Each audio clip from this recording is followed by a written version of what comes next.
მოლოდინი უნდა კონდეს თუ ვინმეს გონია მithum განსაკუთრებით ქართულ ოცნებაში რომ ამ ბრძოლაში ეხა მე და უამრავი ადამიანი ოპოზიციურ ფლანგზე შეგნებით არ არის და ქართულ პოლიტიკაში ყოფნა და მით უფრო ოლიგარქის წინააღმდეგ ბრძოლაში ყოფნა არ გულისხმობს იმ დაშვებას რომ შეიძლება შენ ნებისმიერ ასე თქვათ დიახაც ნებისმიერ დღეს გახდე პატიმარი მართლა ბრძოლაში ხო და ძალიან ცდება თუ გონიათ რომ ეხა ამ ბრძოლისთვის არ ვიყავი მზად ძალიან შემწდარა ბიზინა ივანიშვილი რომელიც სპეცნაზთან ერთად იძინებს ღამე მე რამდენად მესამე დღეა მე მგონი ხო შეშინებული ივანიშვილი რო კითხო ქვეყანას მართავს და სპეცნაზთან სახელმწიფო სპეცნაზთან ერთად იძინებს თაებაში რა ქვია სოლოკის ხეივანზე და მე ამ სპეცნაზ უპირისპირებს რუსული ინტერესების გატარებას არაფერს პირდაპირ გეტყვით რა ბრძოლა გრძელდება არაფერი არ უშველის რამ უნდა უშველოს ბიზინა ივანიშვილს აქ არის ხალხო ორი მხარე რა ან ხარ ისტორიის ორ მხარეს ან ხარ ისტორიის არასორ მხარეს ან ხარ გავრილოვებისკენ ან ხარ ამ ქვეყნის მომავლისკენ ბავშვებს დათხარეს თვალები და სიცხის გუბეები დააყენეს და თაობებს სიცოცხლე შეუწირეთ ხა პატიმრობა იქნება თუ რაც არ უნდა იყოს ამით ეხა ბიზინა ივანიშვილი რას მიაღწევს რომ შენ პატიმრობას გულისხმობ რა პანაცეაა და მოგვარდება და ეს ხალხი გადაიფიქრებს რომ ბიზინა ივანიშვილი და გახარია და გავრილოვი არის ცუდი მარტივად არის საქმე ძალიან მარტივად შეშინებული დამფრთხალი ხელისუფლების აგონიური მდგომარეობა ხელისუფლება რომელსაც მიაჩნია რომელსაც მიაჩნია რომ ოპოზიციურმა ლიდერებმა შექმნეს ისტერიული პოლიტიკური ვითარება და გამოვიყენეთ აღელვებული გულწრფელად აღელვებული ადამიანების ემოციები საჩვენოდ. ასეთი შინაარსის განცხადებები ჩვენ არაერთი მოვისმინეთ დღეს უნდა გკითხოთ თქვენ არიყავით ერთადერთი ოპოზიციური ლიდერი 20 ივნისის აქციაზე და რატომ მაინც და მაინც თქვენ რას ფიქრობთ? არ ვიცი ბიზინა ივანიშვილს უნდა გკითხოთ ეხლა ძალიან ბევრი ადამიანია ვინც უკომპრომისო არის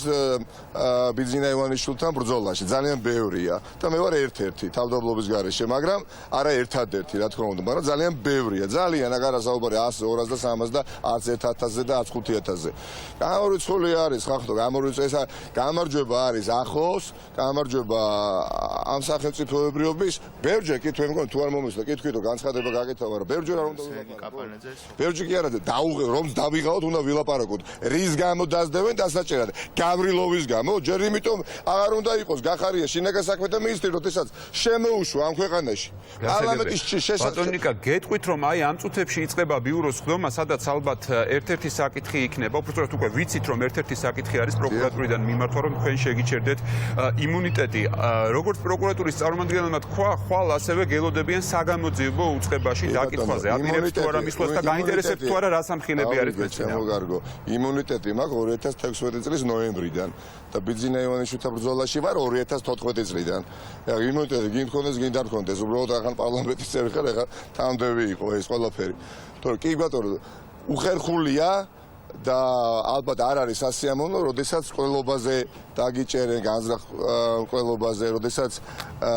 ასე ვთქვათ, წამლის რეალიზაციაზე დაგიჭერენ, როდესაც რეალურ კორუფციულ საქმეზე დაგიჭერენ და ასე შემდეგ. ეს არის ძალიან არასასიამოვნო, მაგრამ პირდაპირ გეტყვით, პატივია, როდესაც გავრილოვთან და გახარიასთან და ივანიშვილთან ბრძოლაში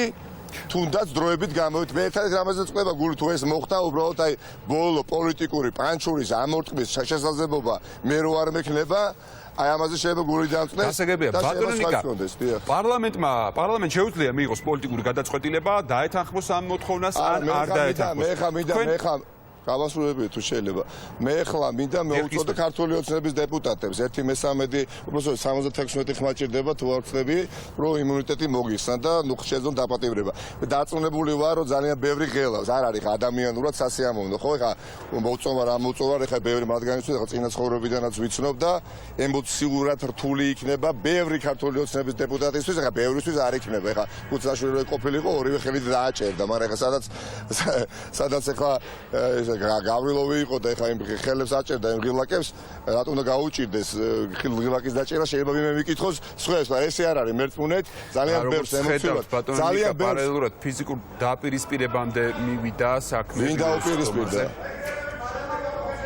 საგრებოს ხომის დაპირისპირება. აკაკი ზოიძე და სერგო რატიანი დაუპირისპირდნენ ერთმანეთს ფიზიკურად. აკაკი ზოიძე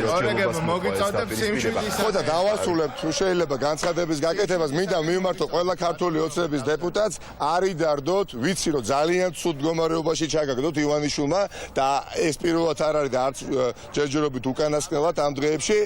თავისუფლად დააჭირეთ იმ ღილაკს, იმიტომ რომ თქვენს ტყვეობაში ხართ ბიძინა ივანიშვილის მმართველობაში. მე პიროვნულად ეხა არანაირი, ასე ვთქვათ,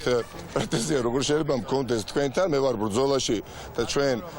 ჯანსაღი ნაწილი საზოგადოების იმ წყობასთან, რომელიც წყობაც ჩამოყალიბდა ბიძინა ივანიშვილის მმართველობის შემდეგ ამ ქვეყანაში. ამიტომ არც პირველი პატიმარი ვარ ასე რომ ნუ იფიქრებთ რომ ეს ბრძოლა შენელდება უბრალოდ მართა გავიმეორებ აი ძალიან წდება გული არ მინდა აი ამის წარმოდგენა რომ აი ბოლო ის დღე როდესაც დადგება აუცილებლად პოლიტიკურ მინდა რომ მინდოდა ყოფილიყავი გარეთ რომ პოლიტიკური პანჩური ამომეწყა უკანალში ბიძინა ივანიშვილისთვის და აი შესაძლებლობა მე რო არ მომეცემა და მიეცემა 100,000-ობით ქართველს რომელიც გარეთ იქნება და მე შეგ აი ამაზე დანარჩენზე ხახნო ბრძოლა გრძელდება გამარჯვებამდე და გარდაუვალი იქნება ეს გამარჯვებას დიდი მადლობა